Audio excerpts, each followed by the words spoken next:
Emperor Cade had lived for 3,000 years. His black scales shined like dark mirrors.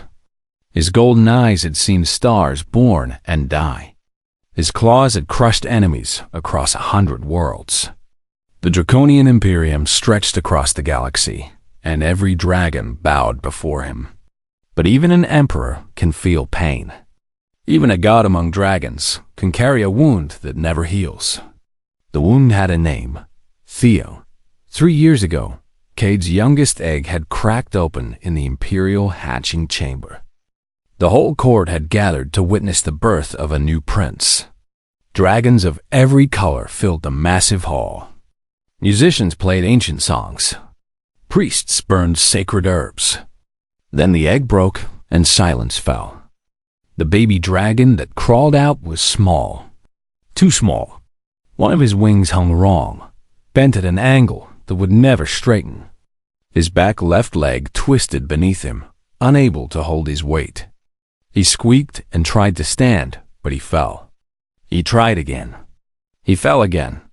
Lord Marcus, the Emperor's brother, was the first to speak. His voice was cold as ice. Return it to the void. This was draconian law. This was draconian tradition. For 10,000 years, imperfect hatchlings were killed at birth. The Imperium had no room for weakness. A dragon who could not fly was no dragon at all. Cade looked at his son. The tiny creature had stopped trying to stand. He lay on the warm stones, breathing hard, his golden eyes looking up at his father. Those eyes held no understanding of what was happening. They held only trust. "No," Cade said. The court gasped. Marcus stepped forward. "Brother, you cannot be serious. Look at it. It will never fly. It will never fight. It will bring shame upon your house and upon the Imperium itself." I said no. "The law is clear. The Council of Flames demands." Cade turned, and fire burst from his mouth. The flames missed Marcus by inches, scorching the ancient stones behind him. The court scattered like frightened birds. "I am the law," Cade roared. "I am the council. And this is my son. He will live." So Theo lived. But living was not the same as being alive. The Emperor kept his son hidden. Theo had a private wing in the palace, far from the main halls. Servants cared for him, but they did so with cold efficiency. No one played with the young prince. No one told him stories. No one held him when he cried at night. Cade visited when he could, but ruling an empire took time. Wars needed fighting. Treaties needed signing. Rebellions needed crushing. Days would pass, then weeks, then months. Each time Cade returned, Theo seemed smaller somehow, quieter. His golden eyes no longer held trust. They held nothing at all. The whispers never stopped. In every corridor, in every council chamber, dragons spoke of the broken prince. Some said the emperor had gone mad. Others said he was weak.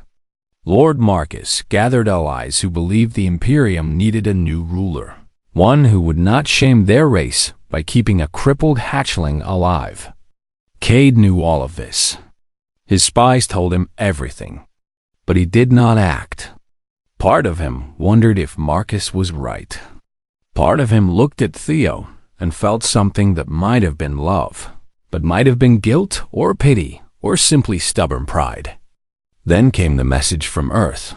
Earth was a new world, recently discovered, recently admitted to the Galactic Compact. The humans who lived there were strange creatures. They were small and soft, with no scales, no claws, no fire. They lived for less than 100 years. They had only just begun to travel among the stars. They were, by every draconian measure, completely worthless. But the Galactic Compact required diplomatic visits between member worlds. Earth had requested the honor of hosting the Dragon Emperor. Refusing would cause political complications. So Cade prepared his delegation, choosing his finest diplomats and most impressive guards. At the last moment, he made a decision that surprised even himself. He ordered Theo brought aboard the Imperial ship.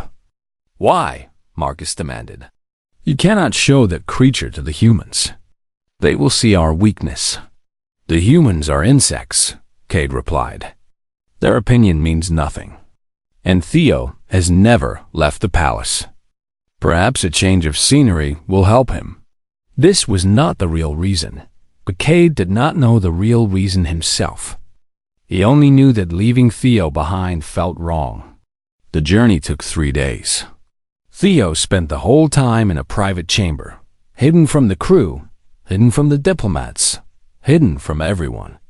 Servants brought him food and water. No one spoke to him beyond what was necessary.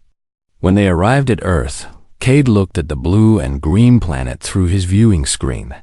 Such a small world. Such a fragile species. What could they possibly offer the draconian Imperium? The humans had prepared a building for the delegation. They called it the Starlight Diner. It was a simple structure, built for serving food, now hastily converted to accommodate beings 3 times the size of humans. Cade found it amusing in a sad way. This was the best they could do. The delegation settled in. Guards took positions. Diplomats began their work. And in a small room at the back of the building, hidden behind a partition, Theo lay in a nest of thermal blankets, alone as always. A water dish sat nearby, placed just out of his reach. Whether this was an accident or an act of cruelty by a careless servant, no one would ever know. Theo tried to crawl toward it. His twisted leg dragged behind him. His broken wings scraped against the floor. He stretched his neck as far as it would go, but the dish was too far away. He was thirsty. He was always thirsty or hungry or cold or lonely. This was his life. This was all he knew. Theo stopped trying. He lay his head down and closed his eyes. Maybe if he slept, he would stop feeling thirsty. Maybe if he slept long enough, he would stop feeling anything at all. He did not hear the footsteps approaching. He did not hear the soft gasp of surprise. He did not know that his life was about to change forever. But it was, because a human girl had just seen him, and unlike every dragon he had ever known, she did not see a monster. She saw a child who needed help. Lily had worked at the Starlight Diner for 2 years. She worked the night shift because the tips were better. She needed every credit she could earn. Her grandmother was sick, and medicine cost money. The hospital cost money. Everything cost money. She was 23 years old, but she felt older. Life had not been kind to her. Her parents died when she was young. Her grandmother raised her, working 2 jobs until her body gave out. Now it was Lily's turn to work, to struggle, to survive. When she heard that aliens were coming to the diner, she did not run away like the other workers. She could not afford to run away. If she missed a shift, she would not get paid. If she did not get paid, her grandmother would not get medicine done, so she stayed. The dragons arrived at sunset. Lily had never seen anything like them. They were huge, some of them 12 feet tall. Their scales came in colors she had never imagined. Their eyes burned like fire. Their claws looked sharp enough to cut through steel. Most of the kitchen staff hid in the back room. The manager begged Lily to serve the aliens because no one else would do it. He offered her double pay. She agreed. Her hands shook as she carried the first tray of food to their private chamber. The guards stared at her with cold eyes. The diplomats ignored her completely. The emperor himself sat on a massive chair, looking bored and annoyed.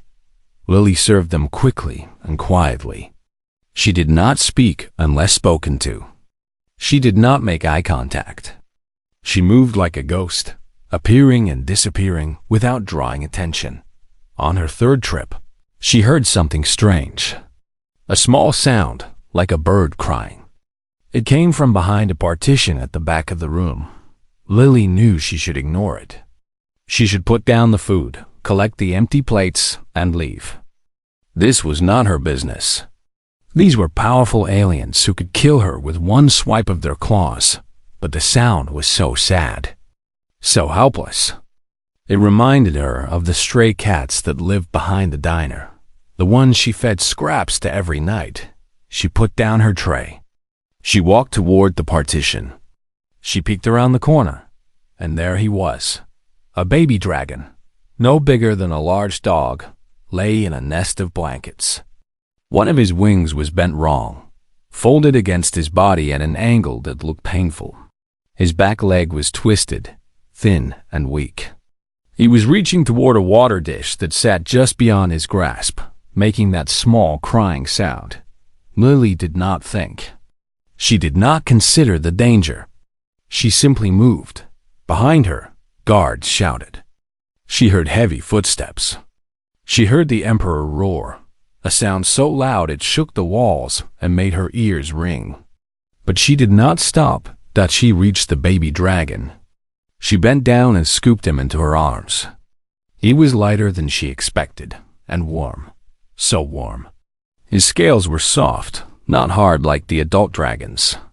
He smelled like smoke and something sweet, like honey. With her free hand, she grabbed the water dish. She held it to his mouth. "Easy there, little guy," she said. Her voice was calm, the same voice she used for scared animals and crying children. "I got you. Drink up." The baby dragon looked at her. His eyes were golden, like the Emperor's, but softer somehow. He blinked once, twice. Then he lowered his head and drank. Time seemed to stop. Lily was aware of the guards surrounding her, their weapons pointed at her head. She was aware of the Emperor standing just feet away, his claws extended, fire glowing in his throat. She was aware that she would probably die in the next few seconds. But the baby dragon was drinking. He was drinking, and his small body relaxed against her chest, and he made a sound that might have been a sigh of relief. When he finished, he looked up at her again. Then he chirped, a happy sound, and nuzzled his head against her shoulder. Lily smiled. "You're welcome, little one. Release the prince immediately." The voice was deep as thunder. Lily looked up and saw the Emperor standing over her. His eyes burned with fury. His scales seemed to darken with rage. He was the most terrifying thing she had ever seen. But she did not drop the baby dragon. She held him gently but firmly, one hand supporting his twisted leg, the other cradling his broken wing. His water dish was too far away, she said. He was thirsty. "You dare touch an imperial prince? You dare put your filthy human hands on my son?" He needed help. The Emperor stared at her. The guards stared at her. The whole room seemed to hold its breath.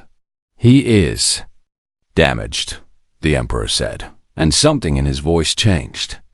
The anger was still there, but underneath it was something else. Something that sounded almost like shame. "His condition is... Do you not find him disgusting?" Lily looked down at the baby dragon in her arms. His wing was bent, yes. His leg was twisted, yes. But his eyes were bright, and his scales were beautiful, and he had nuzzled against her like a puppy seeking warmth. "No," she said simply. "I find him cute." The Emperor made a sound she could not identify. It might have been surprise. It might have been confusion. It might have been something else entirely. "He is broken," the Emperor said. "He will never fly. He will never be a warrior. He is useless by every measure of our society." Lily thought about her grandmother, who had one leg and could barely use her hands. She thought about her neighbor's son, who was born different, who would never be like other children. She thought about all the people she knew who did not fit the world's definition of normal.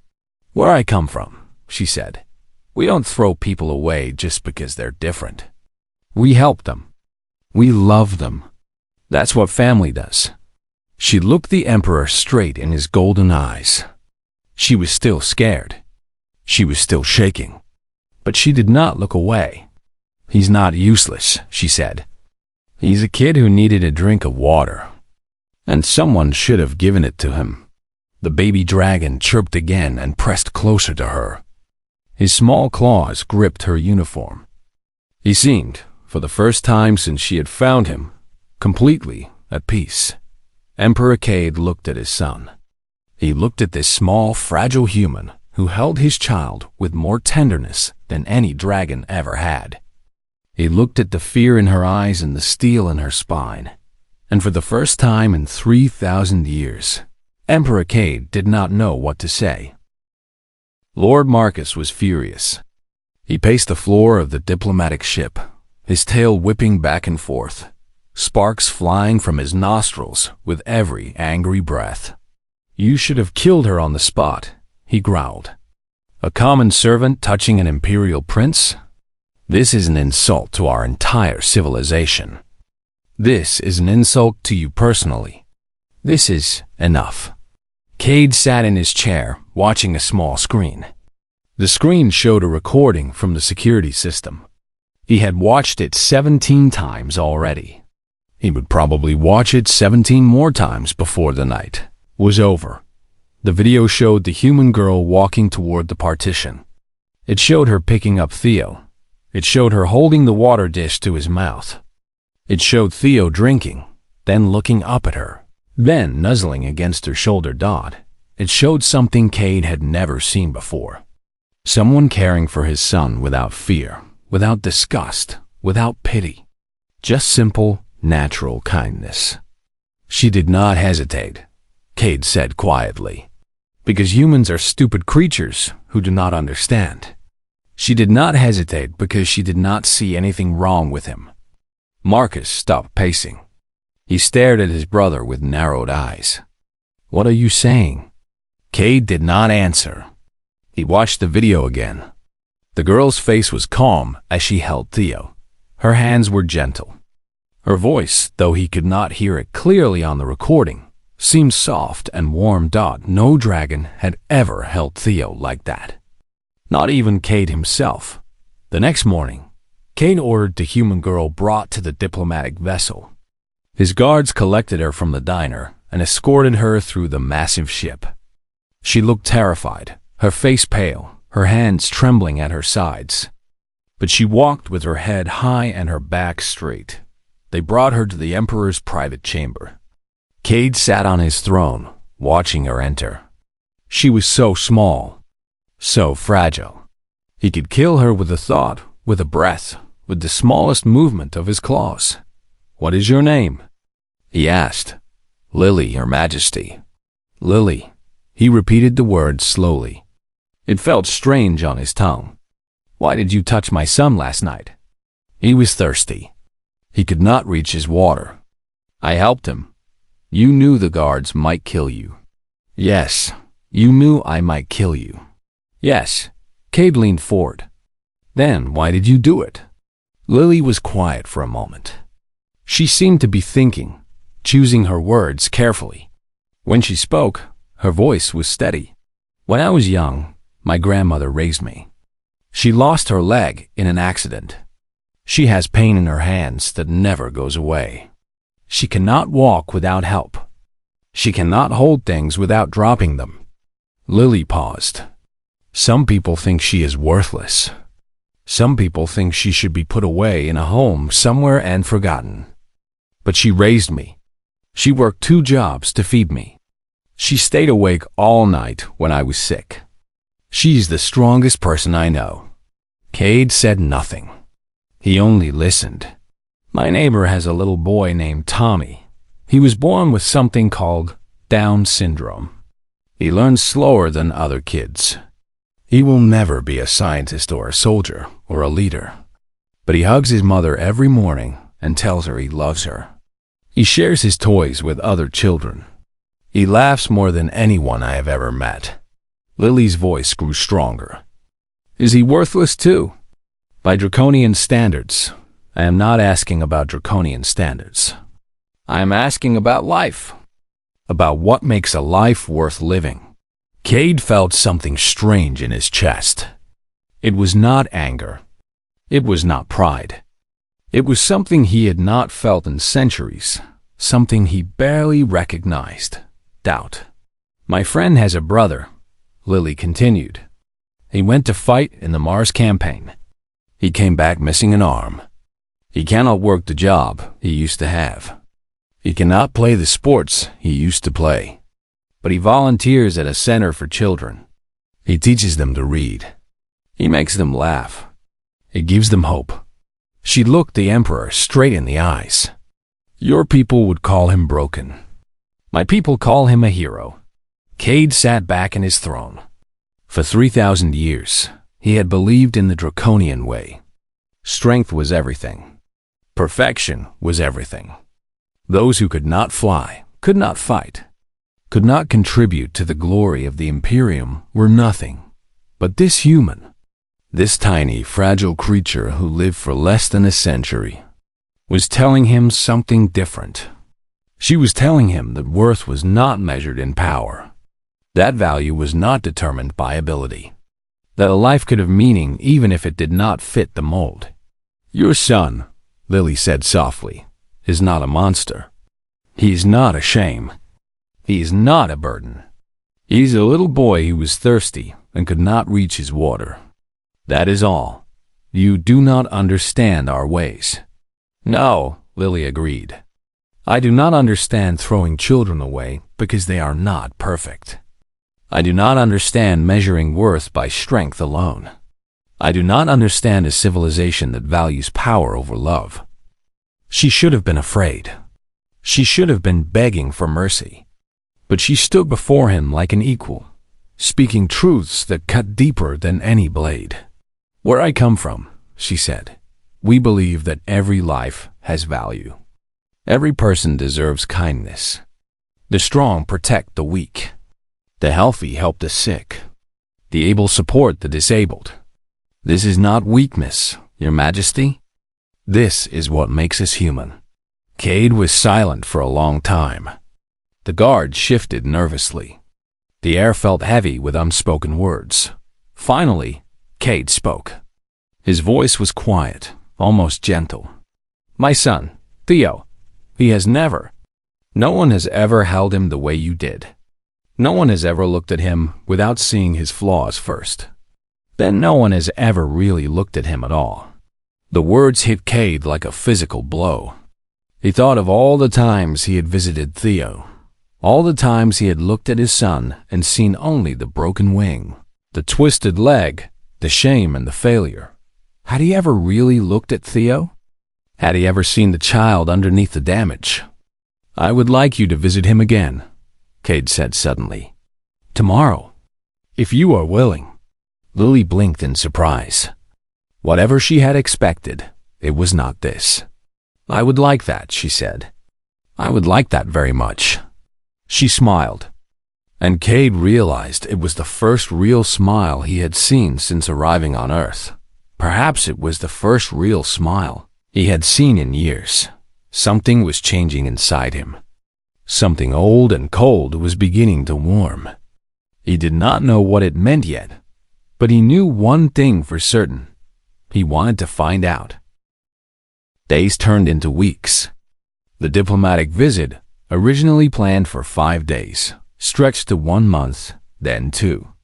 The official reason was cultural exchange. The real reason had golden eyes and a broken wing. Theo was changing. Every afternoon, Lily came to visit. She brought strange things with her. Books with bright pictures and simple words. Small toys that made sounds when pressed. Sweet frozen treats that Theo loved and salty green vegetables that Theo hated. She read to him for hours. Stories about brave knights and clever princesses. Stories about animals who talked and went on adventures. Stories about children who faced their fears and won. Theo had never heard stories before. In the Imperial Palace, no one told stories to the broken prince. No one thought he was worth the time, but Lily thought he was worth everything. She gave him a name that was just for her. She called him Little Star because his eyes shone like stars when he was happy, No one had ever given Theo a special name before. No one had ever made him feel special at all. Slowly, the small dragon began to change. He started to chirp more, to move more, to try more. When Lily arrived each day, he would drag himself across the floor to greet her, his twisted leg trailing behind him but his eyes bright with joy. Cade watched all of this. He watched from doorways and through screens. He watched his son transform from a silent, broken creature into something that looked almost like a normal child. Then the humans brought in experts. Lily had asked the Emperor a question one day. A simple question that had never occurred to any dragon. Have you tried helping him walk? In the Draconian Imperium, imperfect hatchlings were killed. There was no system for helping them. No science, no medicine, no tools. Why would there be? The broken were not meant to survive, but humans were different. Humans, Cade was learning, refused to give up on anyone. A woman named Grace arrived first. She was a physical therapist, whatever that meant. She was small and round with gray hair and kind eyes. She looked at Theo, touched his leg, examined his wing, and nodded slowly. I have seen worse, she said calmly. Much worse. We can work with this. Other experts followed. Doctors who studied bones and muscles. Engineers who built devices to help the body move. Teachers who specialized in children with differences. They treated Theo like any other patient. They did not stare at him with horror. They did not whisper behind their hands. They simply looked at his problems and started looking for solutions. Within a week, they had built him a brace for his leg. It was a simple thing, made of light metal and soft padding, but it changed everything. With the brace, Theo could stand. With the brace, Theo could walk. The first time he took a step on his own, Lily cried. Cade, watching from the doorway, felt something hot and wet in his own eyes. He told himself it was just smoke. He may never fly, Grace told the Emperor honestly. His wing is too damaged. The bones did not form correctly. But with training, with exercise, with the right equipment, he might be able to glide. Short distances. Nothing fancy. But it would be something. You would spend so much effort on a child who will never be a warrior? Grace looked at him with an expression he could not read. It might have been confusion. It might have been pity. It might have been something else entirely. He does not need to be a warrior, she said. He is a child. That is enough. Cade did not understand. 3,000 years of life, and he did not understand. But he was beginning to learn that Theo grew stronger every day. The therapists worked with him each morning, stretching his muscles, strengthening his bones. In the afternoon, Lily came with her books and toys and treats. In the evening, Cade began to visit. Not just quick checks, not just distant observations, but real visits. He would sit with his son and watch him play. He would listen to Theo chirp and chatter about his day. He would try, for the first time in his long life, to be a father. One evening, Theo fell asleep curled against Cade's side. His small body was warm, his breathing soft and steady. His twisted leg was covered by the brace. His broken wing was folded carefully against his back. Cade looked down at his son and saw something he had never seen before. He saw a child who was clever. Theo had figured out how to use his brace to climb furniture, something the therapists had not expected for months. He had learned to communicate with chirps and gestures, creating a language that Lily understood perfectly. He saw a child who was creative. Unable to fly or run like other dragons, Theo had found other ways to play. He built towers with blocks. He drew pictures with special pens designed for his claws. He made up stories and acted them out with his toys. He saw a child who was kind. When Lily was sad about her grandmother's health, Theo had climbed into her lap and pressed his head against her chest, offering comfort the only way he knew how. he saw a child who was brave. Every day, Theo faced exercises that hurt. Every day, he tried to walk a little farther, stretch a little more, do a little better. He never complained. He never gave up. Theo was not broken. He had never been broken. He was simply different. And different, Cade finally understood, was not the same as worthless. Marcus found him there, sitting in the dark with his sleeping son. The Lord's face twisted with disgust. "You have lost your mind," Marcus said. "Sitting with that creature like it is a real dragon. Bringing human doctors and therapists into our midst. Extending this ridiculous visit month after month. The council is talking, brother. They say you have become weak." Cade looked up at Marcus. His eyes glowed like molten gold in the darkness. "I have been weak my whole life," Cade said quietly. "I was weak when I let our traditions tell me my son was worthless. I was weak when I hid him away in shame. I was weak when I let others decide what value means."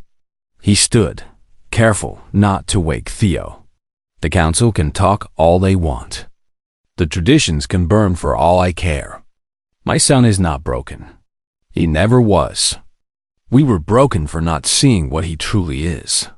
Marcus stared at his brother. For the first time in centuries, he looked uncertain. "And what is he?" Marcus asked. Cade looked down at Theo, sleeping peacefully with his brace and his broken wing and his bright, brave spirit. "He is my son," Cade said. "He is my heir, and he's worth more than every perfect drag." The broadcast reached every corner of the Draconian Imperium. Every ship, every planet, every colony. Billions of dragons stopped what they were doing and watched as their emperor appeared on their screens. Cade stood before the Council of Flames, the most powerful body in the Imperium. Behind him, the ancient fires burned, the same fires that had witnessed the rise and fall of emperors for 10,000 years. He was not alone. To his right stood Lily, dressed in robes of deep blue and gold, the colors of the imperial house. To his left stood Theo, standing tall on his own two legs with the help of his brace. His broken wing was folded against his back. His golden eyes shone with quiet pride. The council members whispered among themselves. Lord Marcus sat in the front row, his face like stone. "For 3,000 years, I have ruled the Imperium," Cade began. His voice echoed through the chamber and across the stars. "I have won wars. I have conquered worlds. I have crushed rebellions and burned enemies and built an empire that stretches across the galaxy." He paused, letting the words sink in. "And for 3,000 years, I have been wrong." The whispers grew louder. Some council members looked confused. Others looked angry. Marcus leaned forward, his eyes narrowed. "Our traditions teach that the weak must be destroyed, that the imperfect have no value, that only the strong deserve to survive." Cade's voice grew harder.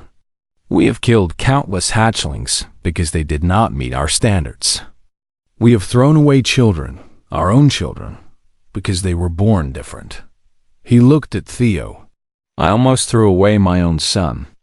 The council demanded it. Tradition demanded it. I refused, but I did not fight for him either. I hid him away like a shameful secret. I let him grow up alone and unloved because I was too blind to see what he truly was."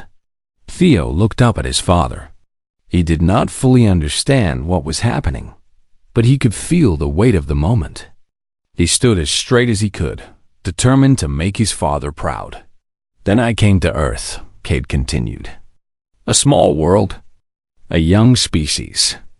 By our standards, completely worthless. And there I met a human who taught me something that 10,000 years of draconian wisdom never did." He gestured to Lily. She stepped forward, her heart pounding but her face calm. "This woman saw my son lying alone, unable to reach water. She did not see his broken wing. She did not see his twisted leg. She saw a child who needed help, and she helped him. Without hesitation, without fear, without thought for herself, Lily felt every eye in the chamber on her.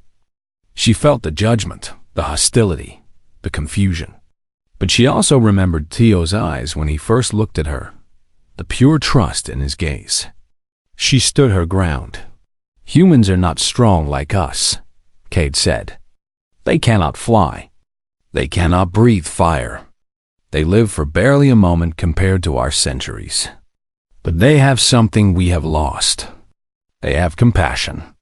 They have the understanding that every life has value, regardless of strength or ability. They have the wisdom to know that those who struggle are not broken. They are simply different. He turned to face the council directly. Prince Theo is my heir. He will one day rule the Imperium. Not despite his differences, but because of them. His struggles have made him clever. His pain has made him kind. His limitations have forced him to think in ways that no other dragon can. Marcus rose from his seat. This is madness. You would place a cripple on the imperial throne? You would shame our entire civilization? The shame is ours, brother. The shame is that we ever believed strength was the only measure of worth. The shame is that we murdered children for being born different.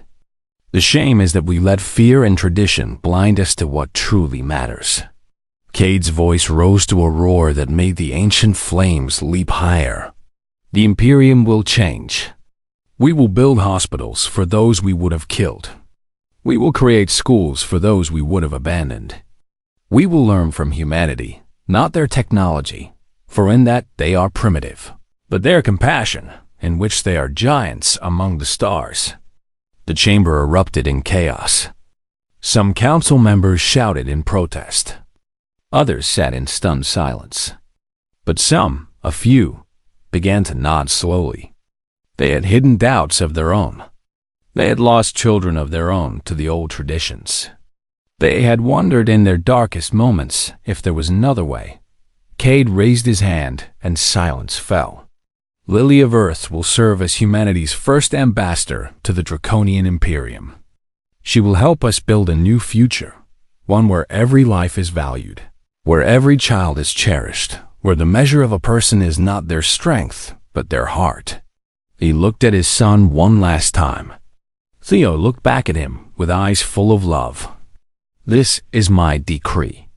This is my law, and any who oppose it may challenge me directly. No one moved. Whatever else they thought of the Emperor's words, no one wanted to face Cade in combat. The announcement ended. The broadcast stopped. But across the Imperium, the effects were already beginning. 5 years later, Theo stood on the bridge of a starship. He was 15 now, tall and strong despite his disabilities. His leg brace had been replaced with something more advanced, built by human engineers. His wing would never work properly, but he had learned to glide short distances when the conditions were right. More importantly, he had learned to lead. The ship was the first mixed-species exploration vessel in galactic history. Humans and dragons worked side by side, exploring new worlds, making new discoveries. Theo commanded them all, and they followed him not because of his title, but because of who he was. Behind him, on the wall of his private quarters, hung a photograph. It showed a young human woman in a waitress uniform, holding a tiny dragon who had just wanted a drink of water. Lily was old now, her hair gray and her face lined. But she still visited whenever the fleet returned to Earth. She still brought ice cream. Theo still hated broccoli.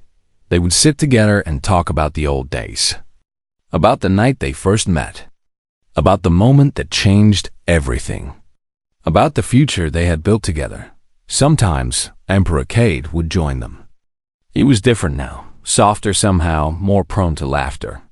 He had spent the last 5 years rebuilding the Imperium, tearing down the old cruelties and building something new. It was slow work. Many dragons resisted change. Some still believed the old ways were right. But every year, more children lived who would have died under the old laws. Every year, more families stayed whole who would have been broken. And every year, the universe became a little bit kinder. Theo looked out at the stars spread before him. Somewhere out there were worlds that had never been explored, species that had never been met, wonders that had never been seen. He could not fly like other dragons. He could not run like other dragons.